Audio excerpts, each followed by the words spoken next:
You're listening to an exclusive episode of the NK News podcast, available only to subscribers.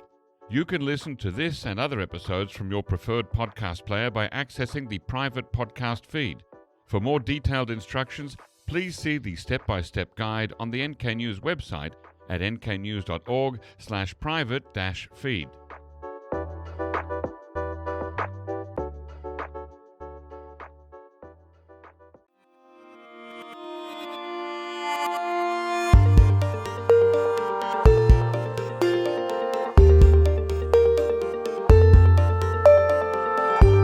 Hello listeners and welcome to the NK News podcast. I'm your host, Jacco Zwetsloot, and this episode was recorded on Friday, the 21st of February 2025. I'm joined here in the studio by Jeongmin Kim, who has just come back from the Munich Security Conference as part of the Munich Young Leaders 2025 delegation through partial funding by the Körber-Stiftung Foundation, if you must. Welcome back, Jeongmin. Thank you very much. It's been, wow, what a week. Yes, how was Munich? Was it a clown show? Yes, but not the one that I expected. What I expected when I was going there was, of course, first of all, I was very grateful for the German embassy for nominating, and I was like, I'm so honored. I was so excited to see all the high-level engagements and talking about transatlantic unity and security stuff. And then this conference, for those 2 or 3 people who are listening who don't know, has been going on since the 1960s, and it is the biggest deal in security discussion, global security discussions for years, right? Yeah, and the Young Leaders thing, it's also I think it started in 2008 by, what they explained was that Kissinger was the one that brought up the issue that, there should be younger people in the room, not, I quote, hairless or white hair people, if you look from the back. So we were the not hairless and with some hair sort of people who were there. So we were all very excited. We were always, moving around together, the younger people, from 24 different countries, which was a very balanced group, by the way, more than 50% women.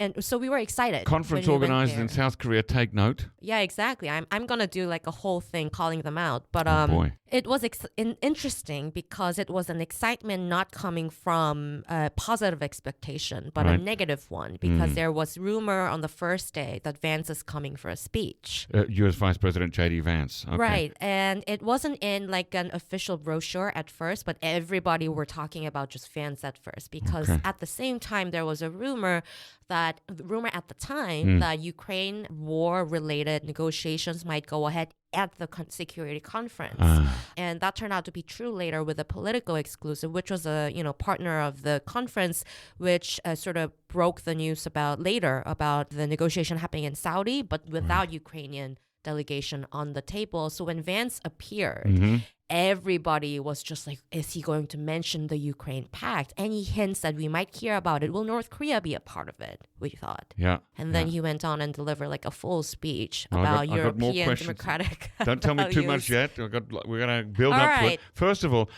so this conference showed, I guess overall, that the US is moving away from and is less interested in Europe and collective security.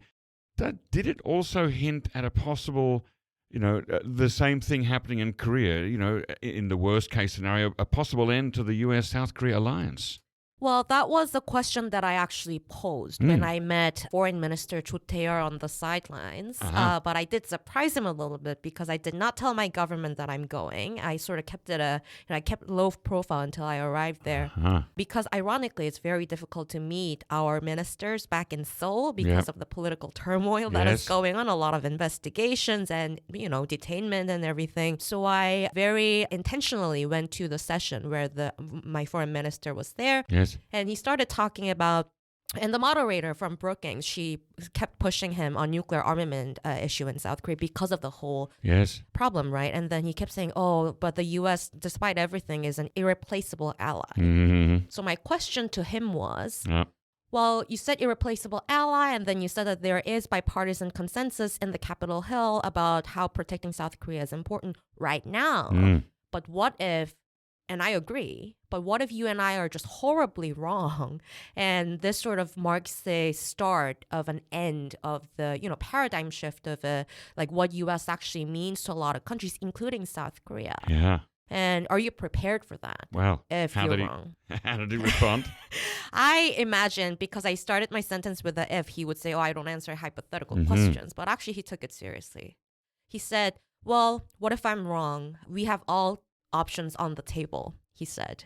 We being South Korea has all options on the table. Yeah. Including maybe going nuclear. So my intention was to ask him, like, are you maybe trying to diversify your security guarantee, not just on depending on US, but maybe European partners, was my intention. But the moderator jumped in and said, including nuclear armament, is that part of the option? Like I just did then, yes. Yeah, of course, like, journalism, Right. instinct. And then he said it's too premature to discuss it right now. Yes. But everything's on the table. But that's not taken on the Wow. So how did South Korean officials, both in Munich and back here, how are they responding to growing fears that the Trump administration could take this transactional approach to alliances to its extreme end? So basically, it seems like the coordinated response is to pretend that this is not too serious. Okay. Because our acting president, Choi Sang-mok, although I do understand, like, from a perspective of a leader of a country, you shouldn't be stoking fear too much. But then right during I think the second day of the Munich Security Conference, there was this news about even more tariffs from Trump administration. Right. And then it looks like the South Korean officials were saying that although we get it, it's a transactional sort of narrative and the intention, but it's not going to hit South Korea too much, was South Korean officials' response, which I do disagree with. But I think for the main ones and the sideline, there were bilateral and trilateral meetings at Munich Security Conference halls as well, right? And that was something South Koreans were actually paying most attention to, I believe, rather than the actual conference. So the South Korean foreign minister met with Rubio, who was there, and also the Japanese foreign minister as well, in a bilateral and a trilateral. Okay, so the three top diplomats of Korea, Japan, and the United States together.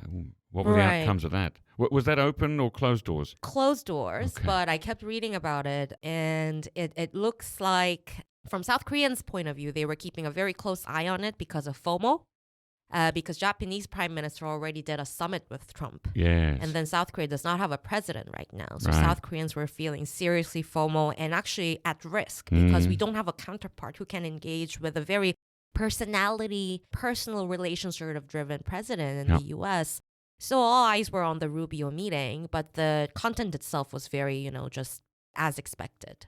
So ironclad, reinforcing the alliance and deterring North Korea from adventurism and provocations. Denuclearization of North Korea, the commitment. Okay, so that came out of that. That came out, yeah.